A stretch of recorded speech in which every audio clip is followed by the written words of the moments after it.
마구는 상당히 오래전에 출간이 된 책이죠. 그렇습니다. 일본에서 1988년 7월에 출간됐고요. 30년 전입니다. 30년 전 됐네요. 그래서 그리고 이게 히가시노 게이고의 6번째 작품입니다. 총 80작품을 쓰셨는데 그중에 6번째 작품이에요. 85번 85권 중에 이제 6번째 작품이고요. 그렇습니다. 참고로 그 6번째니까 앞에 5권을 한번 말씀드릴게요. 네.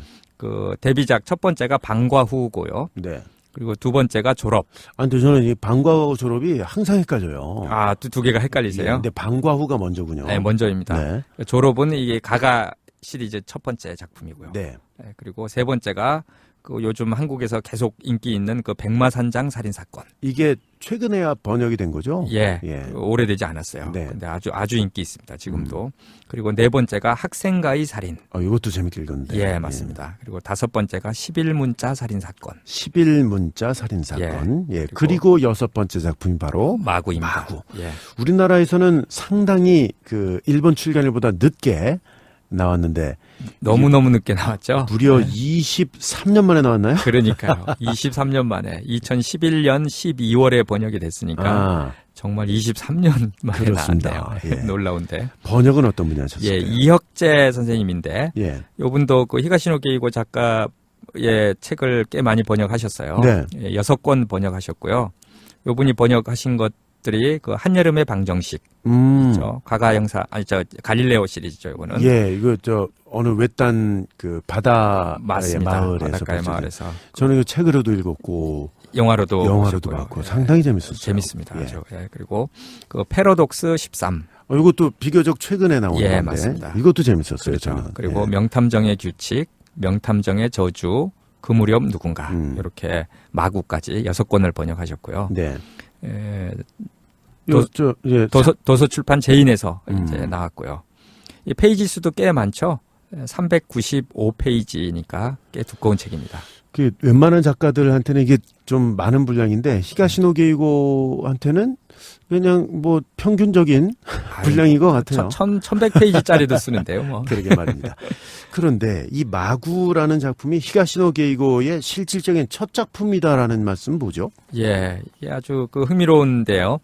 원래 그 히가시노 게이고의 공식 데뷔작이 제31회 에도가와 람포상을 수상하면서 데뷔한 방과후잖아요. 지난 시간에도 잠깐 언급을 하셨죠. 그렇죠.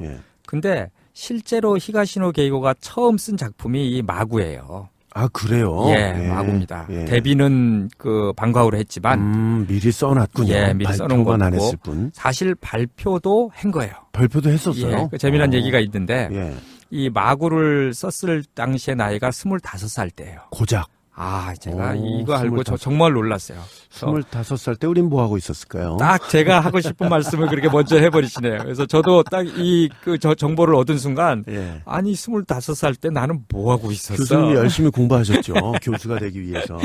그래도 이거 정말 놀랍습니다. 세상에 25살 때 이런 완성도 높은 작품을 썼다는 게. 그러게요. 놀라운데요. 이 작품이 원래 그 1984년 제30회 에도가와 람포상 최종 후보에까지 올랐다가 이제 떨어졌는데 그러니까 그 다음에 85년도에 방과후로 에도가와 람포상을 수상하잖아요. 그 전에입니다. 그 전에 그 최종 후보까지 마구로 올라갔어요. 그래서 떨어졌는데 하지만 이 무명이었던 히가시노 게이고를 아주 크게 주목받도록 만들었어요. 근데 이게 떨어지면서 많은 논란이 있었어요. 그래서 수상을 놓치게 많은데요. 어떤 논란이 있었냐면은, 어떤 논란이 있었던 거를 이제 알게 되는 책이 있는데, 당시 1984년도에 마구로 이제 마지막에서 최종에서 떨어질 때 심사위원이었던 세키구치 엔세이라는 분이 있어요. 요 분이 쓴 책이 있는데, 에도가와 람포상과 일본의 미스터리. 라는 이 책이 있어요. 거기서 이 84년도 에드거 람포상 심사할 때 이야기가 나옵니다. 이게 뭐냐면은 이렇게 나옵니다. 본인이 직접 한 얘기예요. 아까웠던 것은 전년의 마구라는 작품으로 고교 야구를 테마로 한 작품성이 우수한 청춘 미스터리였지만 최대의 수수께끼인 마구의 정체를 둘러싸고 논의가 백출해서 수상을 놓친 일이 있었다. 이렇게 했어요. 이게 내용 구성이나 이런 걸로 얘기가 논의가 됐던 게 아니라 마구가 무엇이냐? 마구가 무엇이냐? 그게 가능하느냐? 예. 뭐 이런 걸 가지고 논의를 했단 그랬던 것 말입니까? 같아요. 예. 아이고. 그런데 좀 저희는 정확히 알 수 없는데 네. 그래서 이 작품이 사실은 첫 번째 자기가 썼지만 그게 출간은 6번째 작품으로 출간되잖아요. 그러니까 출간 순서대로 지금 앞서서 말씀해 예, 주신 하면은. 거예요. 예. 그런데 사실은 약간의 개작을 거쳤대요. 아, 완전히 단행본으로 출간될 때는 그렇군요. 그러니까 약간 그 마구의 정체에 논란이 될 만한 것들이 처음에 쓴 초고에는 있었던 것 같아요. 예. 근데 그거를 수정된 것을 우리가 지금 읽고 있는 거죠. 그런 것 같습니다. 예. 예. 바로 다음 방송, 저희 프로그램의 다음 방송에서 스포일러 버전으로 방송을 해드리겠다고 말씀드렸잖아요. 예. 거기서 줄거리는 뭐 완벽하게 자세하게 예. 소개를 해드리겠습니다만 간단하게나마 이 마구라는 작품 어떤 내용인지 좀 소개를 해주시면 좋겠어요. 예, 책 표지에 나와 있는 아주 짧은 내용입니다. 봄 고시엔 1차전 경기, 야구 경기입니다. 이 고시에는 정말 지금도 일본에서 아주 유명하죠. 인기가 예, 많죠. 고등학교 야구 이제 대회인데. 뭐 한 3,000개, 4,000개 학교가 나온다고 예, 들었는데. 뭐 엄청납니다. 예. 예. 그 1차전 경기인데요. 네. 1점 차로 앞서가던 가이오 고등학교 야구팀은 에이스 투수 스다 다케시가 있어요. 자신의 모든 것을 담아 운명의 일구를 던집니다. 그로부터 약 열흘 후 다케시와 함께 경기에 출전했던 포수 기타오카가 의문의 변사체로 발견이 됩니다. 네. 경찰은 그 포수 기타오카가 남긴 앨범에서 나는 마구를 봤다라는 메모를 찾아내요. 네. 한 천재 투수의 마구를 향한 무서운 집념과 비극적 운명, 그리고 그 뒤에 숨겨진 슬픈 비밀의 이야기입니다. 그리고 아주 재밌는 게 이 책의 겉표지 띠지에 실려 있어요. 어떤 게 실려 있냐면요. 그 미국 지금 현재 그 메이저리그 LA 다저스 팀에서 투수로 활약하고 있는 류현진 선수가 있죠. 네. 그 류현진 선수가 이 책을 보고 이야기한 게 실려 있습니다. 아, 유현진 선수도 이 책을 읽었습니까? 예, 그래서 이렇게 실려 있는데. 예, 지금 저 책을 가지고 오셨는데. 예, 보여드리죠. 네. 띠지에 있기인데 뭐라고 이제 한번 얘기해 주시죠. 세상에서 가장 슬픈 투수 이야기. 전율이 느껴진다. 예, 아주 짧은 그 멘트지만 그 안에 다 축약이 되어 들어있습니다. 있네요. 예. 예, 그래서 류현진 선수도 히가시노게이고 작품을 읽고 있다면 저희 프로그램도 또 한번 들어볼 수 있는 기회가 있으면 좋겠네요. 예, 그러게요. 지금 미국에서 듣고 있는 분들이 그 데이터에 뜨거든요. 꽤 있죠. 예. 류현진 선수인가? 그랬으면 좋겠는데. 원래 일본은 소설이 출간되면 단행본부터 나옵니다. 그리고 이제 문고판이 나오죠. 그렇습니다. 예. 근데 문고판이 좀 있다 나와요. 한 최소 1년에서 한 3년 있다가 나오더라고요. 근데 단행본에는 해설이 없고 문고본에는 자주 실리거든요. 히가시노 게이고 작가의 그 책도 문고본에는 많이 실려 있어요. 근데 우리나라에서 그 해설을 빼먹고 번역하는 경우가 많이 있어요. 있을 수 있겠죠. 예. 그리고 그 이유가 이 문고본이 나오기 전에 단행본을 가지고 번역하기 때문인 경우가 많이 있는 것 같아요. 그래서 해설이 없을 경우가 많이 있는데 이 마구는 일본에서 나온 지 23년 후에 한국에 번역이 돼 있잖아요. 맞아요. 예. 그래서 평론가의 해설이 실려 있어요. 당연히 달려 있는 걸 전체를 다 맞습니다. 번역했으니까요. 그래서 참 그 평론가 곤다 만지 씨가 쓴 해설인데요. 네. 아주 좋아요. 그 한번 인용한 부분이 있는데 좀 그 소개해 주시죠. 독자로 하여금 공포를 느끼게 하는 불가해한 수수께끼가 하나하나 풀려가는 서스펜스와 퍼즐 같은 재미에 추리소설에 가장 큰 매력이 있다는 것은 말할 필요조차 없다. 그러나 동시에 미스터리가 추리소설이라고 불리는 한 단순히 퍼즐적인 흥미만으로 그 존재가 성립할 수 없다.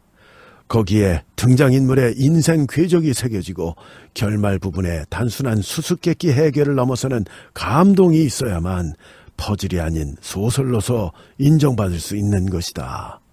아유, 곤다만지 씨가 한국말 하는 줄 알았습니다. 예. 이분 연세가 좀 있는 분 맞습니다. 같아서요. 네. 아주 잘 읽어주셨는데요. 고맙습니다. 예. 그 평론가인이 곤다만지가 이야기한 것처럼 이 추리나 스릴러 혹은 또 서스펜스 소설의 가장 중요한 점은 수수께끼 풀이에 있는 것 같아요. 그러면 해답이 어디 있느냐, 누가 그러니까요. 범인이냐, 어떤 트릭을 썼느냐 그거죠. 그러니까요. 예. 근데 그 수수께끼 풀이와 더불어서 그 등장 인물들의 인생과 관련된 깊이 있는 이야기가 더해질 때 네. 인간에 대한 이해와 성찰이라는 보너스가 주어지는 맞아요. 거죠. 그러니까 그 이야기에 생명이 불어넣어지게 되는 그렇습니다. 거죠. 예. 그리고 이 점이 그 히가시노 게이고가 자신의 소설에서 계속 추구하는 중요한 점이라고 생각이 돼요. 맞습니다. 이 마구에서도 겉으로 보기에는 여러 건의 그 살인 사건이 벌어지거든요. 그리고 그것을 해결해 나가는 것이 소설의 중요한 포인트가 되는 것처럼 보이는데요. 소설의 끝에 가서 밝혀지는 아주 충격적인 이야기에 독자들이 이 주인공에게 감정이입을 하게 됩니다. 네. 그리고 아주 가슴 아파하게 돼요. 마치 내 주변에서 일어난 일인 것처럼 느끼게 돼요. 그래서 이런 점에서 아주 히가시노 게이고는 탁월한데요. 그 용의자 X의 헌신에서도 살인 사건의 범인을 잡는 스토리로 접근한 것이 아니고 사실은 살인자가 될 수밖에 없었던 한 연약한 여성과 그를 돕는 순진무구한 수학 선생의 시선에서 소설을 진행해 나가잖아요. 네. 그래서 독자들이 아주 감정이입할 수밖에 없습니다. 맞아요. 그리고 또 그 가가 형사 시리즈인 그 신참자에서도 그 아파트에서 살해당한 한 여성의 범인을 잡는 이야기거든요. 근데 책 내용의 한 80~90%가 그 용의자로 오해받는 주변 사람들의 삶의 이야기를 통해서 큰 감동을 주는 이야기로 채워져 있어요.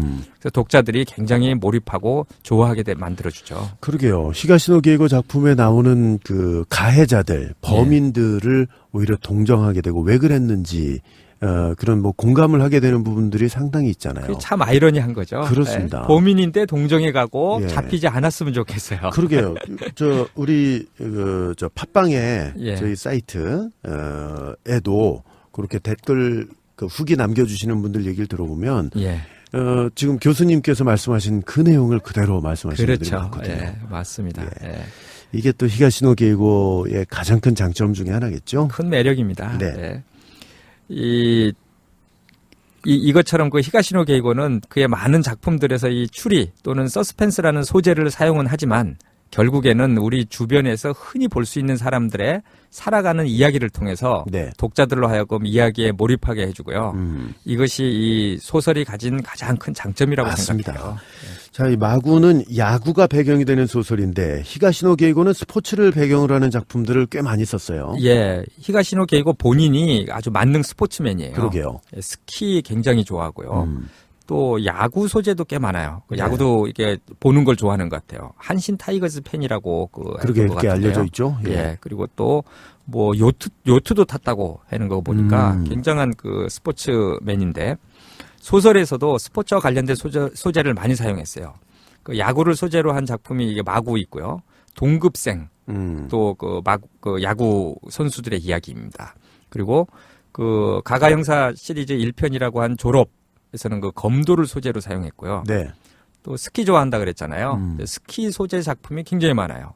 백은의 잭, 질풍론도, 뻐꾸기 알은 누구의 것인가, 조인 계획, 요거는 이제 번역이 안 돼 있고요. 그러네요. 서론의 체이스, 요것도 안 돼 있잖아요. 예, 사랑의 곤돌라 예. 다 안 돼 있습니다 지금. 그래서 그런 어떤 스키 관련된 소재 작품이 되게 많고요. 네. 또 그 데뷔작이 그 방과후잖아요. 요건 또 양궁이 소재예요. 정말 스포츠 소재로 여러 작품을 썼군요. 그렇습니다. 그렇다고 이 스포츠를 배경으로 빌려왔지만 스포츠 자체가 소설의 메인 플롯이 되는 경우는 드물어요. 거기에 뭐 주인공들의 어떤 직업이랄지 무슨 어떤 스키장을 갔다든지 스키를 좋아한다든지 뭐 이런 것들이지 스키 자체가 무슨 뭐 중요한 뭐 플롯이 된다거나 그런 건 아니거든요. 그렇죠. 근데 마구는 좀 특별해요. 마구는 제목 자체에서도 그 야구 용어거든요. 마구. 정말 어떻게 누구도 던질 수 없는 그런 어떤 공, 칠 수 없는 공, 뭐 이런 건데, 이 마구라는 단어가 쓰이잖아요. 예. 제목에서도. 아니, 그 마구를 소재로 한 우리나라 만화도 있었잖아요. 만화도 예, 있습니다. 예. 맞습니다. 이게 뭐 예. 더스트볼인가 공이 이렇게 예, 쫙 맞습니다. 올라오고 맞습니다. 예. 그 떠올라요. 예, 맞습니다. 그래서 그런 비슷한 거긴 한데 여기서도 하여튼 이 소설에 쓰이는 마구, 이 스포츠 관련된 마구는 이 소설에서 아주 중요한 요소예요. 그래서 살인 사건이 2건이 나는데 모두 다 그 마구라는 단어와 연관이 있고요. 그리고 이 형사가 이 마구라는 단어의 비밀을 찾아가는 과정이 아주 흥미롭고 독자들로 하여금 궁금증을 유발하게 만듭니다. 그렇군요. 자, 바로 다음 회차에 저희 방송이 이 마구 스포일러 버전이니까 궁금하신 분들, 책을 읽으셨던 분들은 꼭 들으시면 되겠습니다. 예. 자, 이 마구 작품 독자 댓글들이 있군요. 예, 좀 소개 좀 해주시죠. 예, 이것도 일본 독자들도 있고 우리나라 독자들의 댓글도 예. 있고요. 히가시노 게이고의 숨은 보석을 찾았다. 어릴 적 마구에 관한 이야기들과 만화책이 많았는데 향수를 자극한다. 야구 시즌이라 그런지 이 책에서 야구인의 아픔과 피와 땀이 느껴지기도 한다. 예. 큰 반전이 있거나 트릭이 있는 건 아니지만 잔잔하게 흘러가는 안타까운 추리소설. 마지막엔 주인공이 너무 안쓰러워 가슴 한켠이 찡해온다. 예. 스다 다케시. 왠지 이 이름이 오랫동안 기억될 것 같다. 주인공이죠. 예. 그리고 그 이름이 생각날 때마다 마음 한구석이 지릿지릿 저려올 것 같다. 그가 할 수 있었던 최선의 선택이라는 것 때문에 말이다. 그의 삶이 아프고 또 아프고 저리다. 형은 언제나 혼자였어요. 라는 스다 유키의 말이 뇌리에 박힌다. 예. 읽고 펑펑 울었어요. 잘 알려지지 않은 걸작입니다. 추리소설답기도 하고 감동적이기도 한 두 마리 토끼를 다 잡은 히가시노 게이고 소설 중 하나입니다. 정말 추천합니다. 예. 요즘 히가시노 게이고에 빠져서 밤새도록 보고 있는데 몸이 힘들다. 우리 다 한 번씩은 경험해봤던 그럼요. 일이죠. 소설 마구에서 협박범으로 나오는 아시하라는 새벽거리에서는 같은 이름으로 형사로 나오는 점이 웃긴다. 이거 아주 세밀하게 읽으셨네요. 대단하신 분입니다. 예. 1988년 7월에 일본에서 출간된 마구 히가시노 게이고의 6번째 출간 작품이 되겠습니다. 그렇습니다. 책의 줄거리를 중심으로 이야기를 해나가겠습니다. 자, 교수님 부탁드립니다. 예. 스다 다케시는 가이오 고등학교 야구부의 에이스 투수예요. 1964년 3월 30일 봄 고시엔 대회가 열리는 야구장에는 사람들이 꽉 들어찰 정도로 많이 와 있습니다. 9회 말 투아웃 만루 상황이에요. 1대 0으로 앞서 있는 가이오 고교의 투수인 다케시는 아웃카운트 하나만 잡으면 승리하게 됩니다. 하지만 상대 타자는 4번 타자이고 아주 강타자예요. 3볼 2스트라이크입니다. 절체절명의 위기에 포수인 기타오카가 투수인 다케시에게 다가가서 어떻게 대처할지 이야기를 나눕니다. 이때 투수 다케시는 포수인 기타오카의 귀에 대고 뭐라고 속삭이는데 포수인 기타오카는 깜짝 놀라면서 정말 그게 되겠어? 하고 물어봅니다. 투수인 다케시는 한번 해보자고 합니다. 드디어 투수 다케시는 마지막 공을 던지는데 공은 아무 힘없이 타자가 치기 딱 좋게 날아가요. 타자가 자신 있게 배트를 휘두른 순간 믿기지 않게 공이 사라져버립니다. 가이오 고등학교의 승리가 확정되는 순간인데 더욱 믿기지 않는 일이 벌어져요. 공이 포수 뒤로 빠져나가 버렸어요. 그렇기 때문에 주자가 뛸 수 있거든요. 그래서 결국 2루 주자까지 들어와서 2대1로 경기가 패배하면서 끝나버려요. 이야기의 장소가 바뀌어서 도자이 전기 회사로 바뀝니다. 자재부가 위치한 3층의 화장실에서 사설 폭탄이 발견이 돼요. 경찰이 나와서 조사해 보니까 폭탄이 터지지는 않게 안전장치가 되어 있어요. 하지만 누가 이 폭탄을 설치했는지는 알 수가 없습니다. 다시 이야기가 가이오 고등학교로 옮겨갑니다. 아침 일찍 학교에 등교하던 유키는 학교 근처의 제방길에 경찰차가 와 있는 것을 보고 무슨 일인지 궁금해해요. 학교에 가보니 살인사건이 났다는 이야기가 들려옵니다. 경찰이 학교의 야구부 감독인 모리카와 선생을 찾았다는 이야기를 들은 유키는 학교의 에이스 투수인 형 다케시에게 가서 스다 다케시의 동생이군요. 동생입니다. 유키가. 그러니까 스다 유키예요. 그 다케시에게 가서 어떻게 된 일인지 물어보자 놀라운 사실을 말해줘요. 야구부의 포수인 기타오카가 제 방에서 살해되었다는 거예요. 날카로운 칼로 잔인하게 배를 찔려 죽었는데 희한한 것은 죽은 기타오카의 옆에 그가 키우던 개도 함께 칼에 찔려 죽은 채로 발견된 거예요.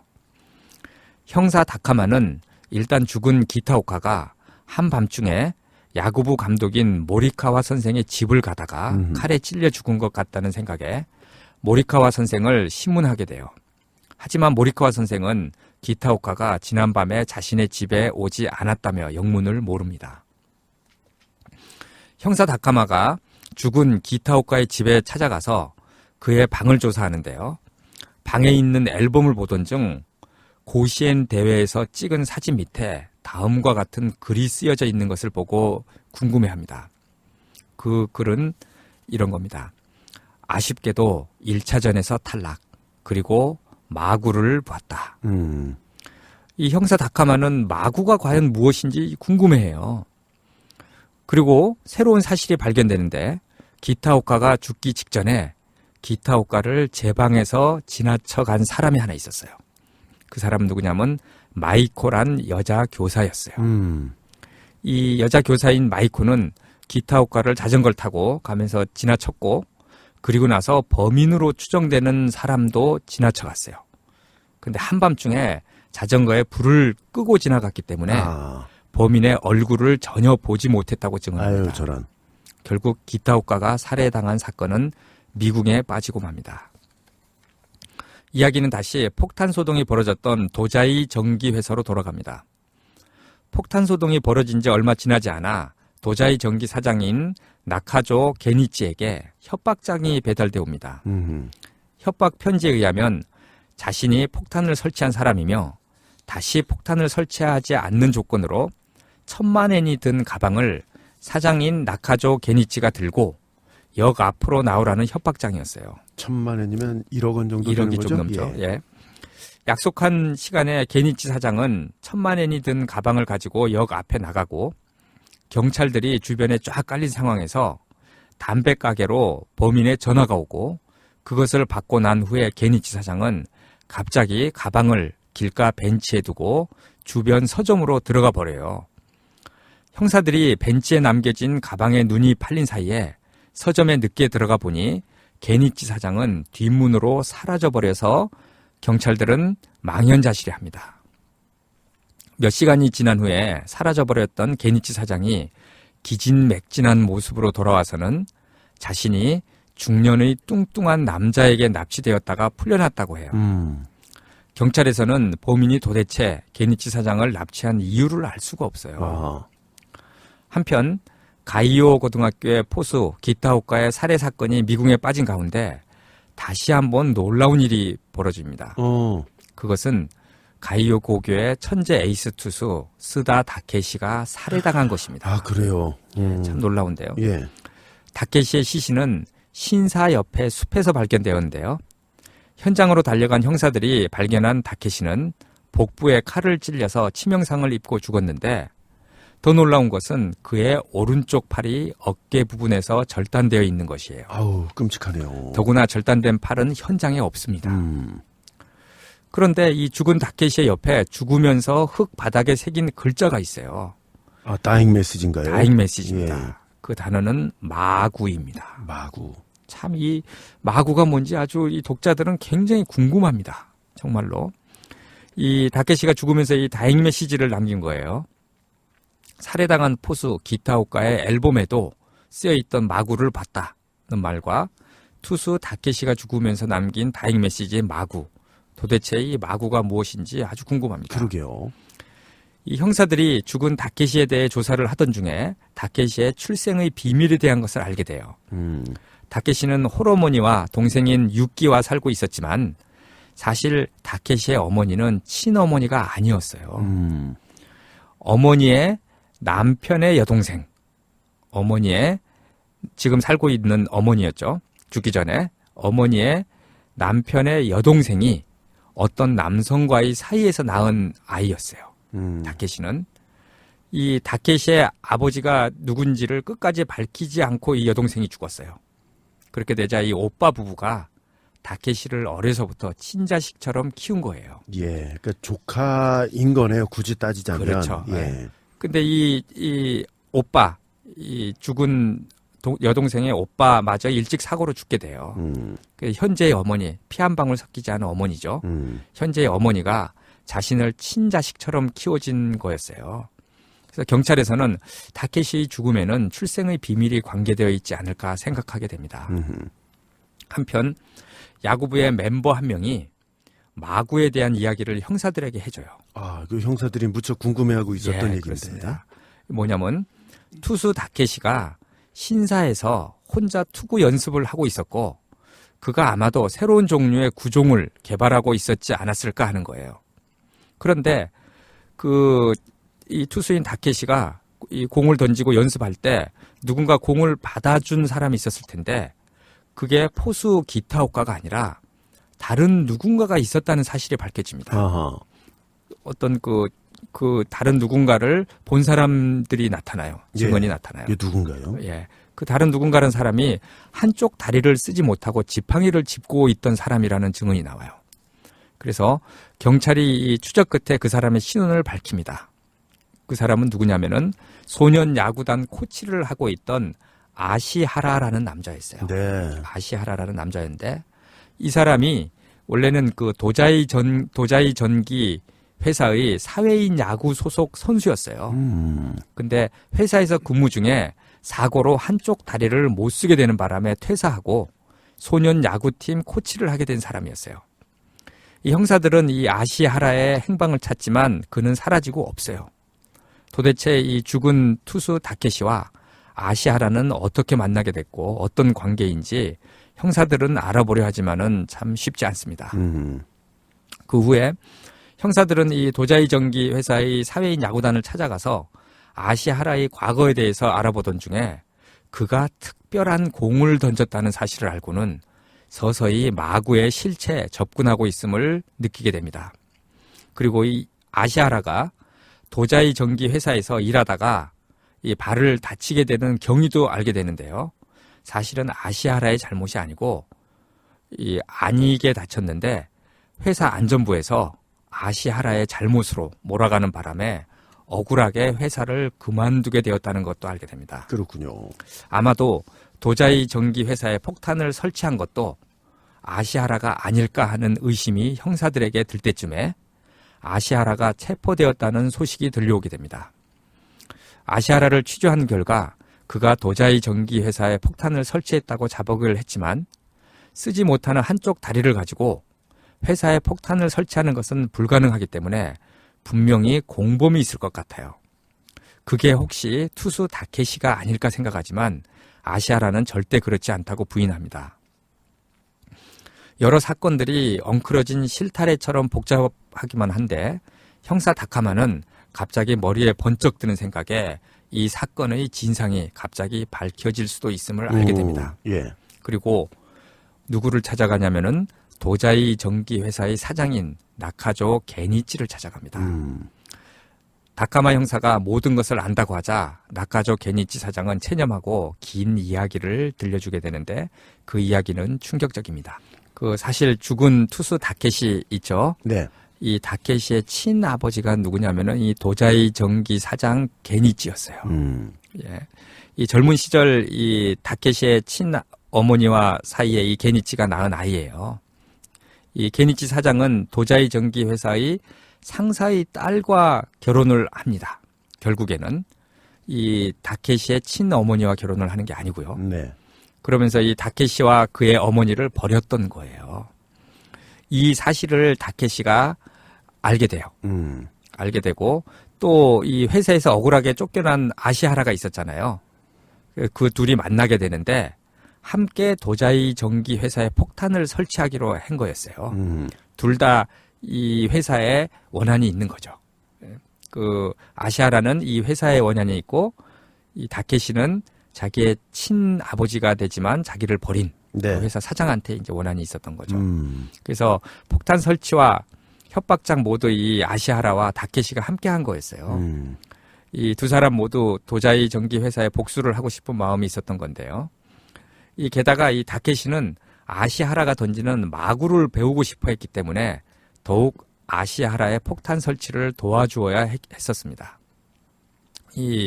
하지만 아시하라의 마구는 배울 수가 있는 것이 아니었어요. 왜요? 왜냐하면 아시하라가 그 마구를 던지게 된 까닭은 손가락을 다친 후에 손가락을 다치게 되는데 네. 손가락을 다친 후에 자신도 모르게 나오는 마구였어요. 아, 그러니까 그 조절돼서 되는 인위적인 게 아니고 그렇습니다. 의도된 게 아니라는 예, 말씀이군요. 손가락을 다쳤기 때문에 된 거였어요. 네. 그래서 이 손가락에 부상을 입은 후에 나오는 마구라서 배워서 되는 것이 아니었어요. 그러네요. 그래서 이에 실망한 다케시는 신사에서의 연습을 아시하라와 하고 있었는데 그걸 포수 기타오카로 바꿔서 계속하였어요. 네. 그런데 왜 기타오카와 다케시가 살해를 당한 것일까 궁금합니다. 그 진상은 이런 겁니다. 이 다케시는 자신을 친자식처럼 키워준 어머니와 친형처럼 따르는 동생 유키가 어렵게 사는 것을 자신이 성공해서 보상하고 싶어 했어요. 자신이 프로야구에 거액을 받고 스카웃되어서 가게 되면 모든 문제가 해결되는 것이었어요. 하지만 아무도 알지 못하는 비밀이 하나 있었는데요.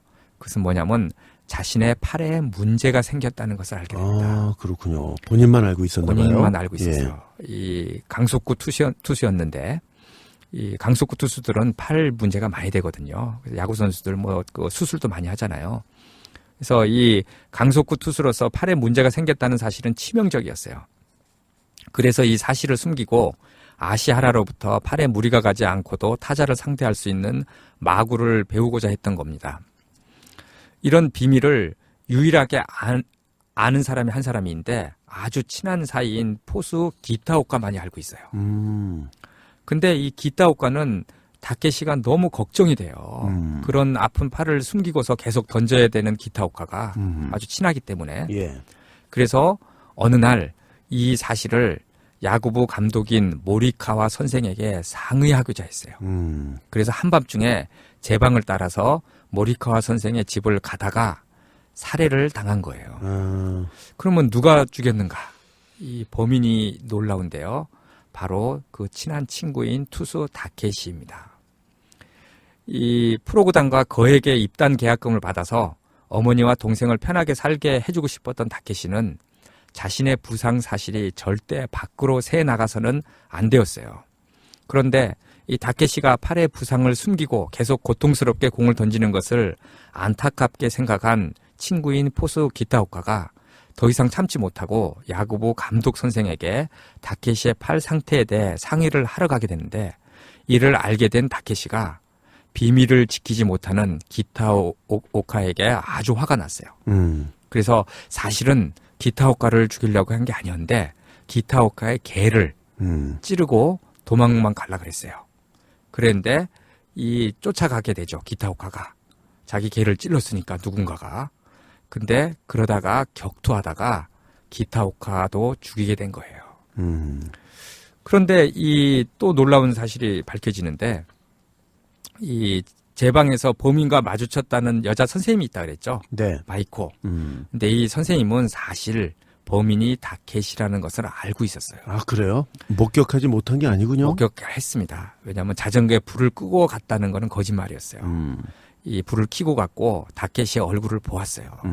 그런데 이 제자가 살인을 저질렀다는 것에 어찌할 바를 모르고 다케시가 자수해 줄 것을 기다리고 있었어요. 아. 그리고 사실은 자기가 알고 있다라는 것을 다케시에게 흘리기도 합니다. 그래서 이 다케시는 알고 있어요. 이 마이코 선생이 자신이 포수인 기타오카를 죽였다는 것을 알고 이 다케시 선생, 마이코 선생이 알고 있다는 것을 알아요. 그렇게 생각하고 마지막으로 엄청난 일을 꾸밉니다. 네. 이게 뭐냐면 친동생인 그 유키에게 연락을 해서 자기가 야구 연습을 항상 하는 신사로 와서 자신을 도와달라고 합니다. 그래서 영문도 모르는 유키가 신사로 가보니까 끔찍한 일이 벌어져 있어요. 신사에는. 그게 뭐냐면 형인 다케시가 칼로 자신의 배를 찔러서 죽어 있습니다. 아이고. 사실은 자살을 한 거예요. 그러네요. 살해당한 게 아니고요. 그리고 죽은 형의 옆에 유서가 놓여 있어요. 근데 장문의 유서가 놓여 있는데 이 유서에 의하면은 자신이 기타오카를 죽였고 자신이 살인자가 되면 가족들에게 큰 피해를 입히게 되니까 자신이 살해당한 것처럼 보이게 하는 것을 도와달라는 거였어요. 그리고 이 동생인 유키에게 부탁을 합니다. 편지에서 자신의 오른팔을 잘라서 들키지 않게 처리하면은 정말로 살해당한 것처럼 보이게끔 된다는 내용이었어요. 이에 이 동생 유키는 울부짖죠. 형을 굉장히 좋아했거든요. 그래서 그렇지만 형의 마지막 부탁으로 시킨 일을 하게 됩니다. 음. 그래서 결말은 사실은 기타오카를 죽인 보미는 그 친구인 다케시였고 이 다케시는 자신이 스스로 목숨을 끊게 된 겁니다. 이 모든 사건의 진상을 파악한 형사 다카마 앞에서 동생 유키가 이렇게 얘기를 해요. 형은 언제나 혼자였다라고 말하면서 소설이 끝이 납니다. 네, 그 LA 다저스의 류현진 선수가 이 책을 읽고 했다는 얘기 예. 지난 시간에 소개를 해드렸는데 그렇죠. 그 말대로 정말 세상에서 가장 슬픈 투수 이야기가 되겠군요. 그렇습니다. 예. 이렇게 제가 이렇게 짧게 네, 이렇게 얘기하니까 아주 그 슬픔이 조금 많이 전해지지는 않는데요. 아주 많이 전해졌어요. 그렇죠. 예. 책을 읽어보면은 정말 슬픕니다. 예.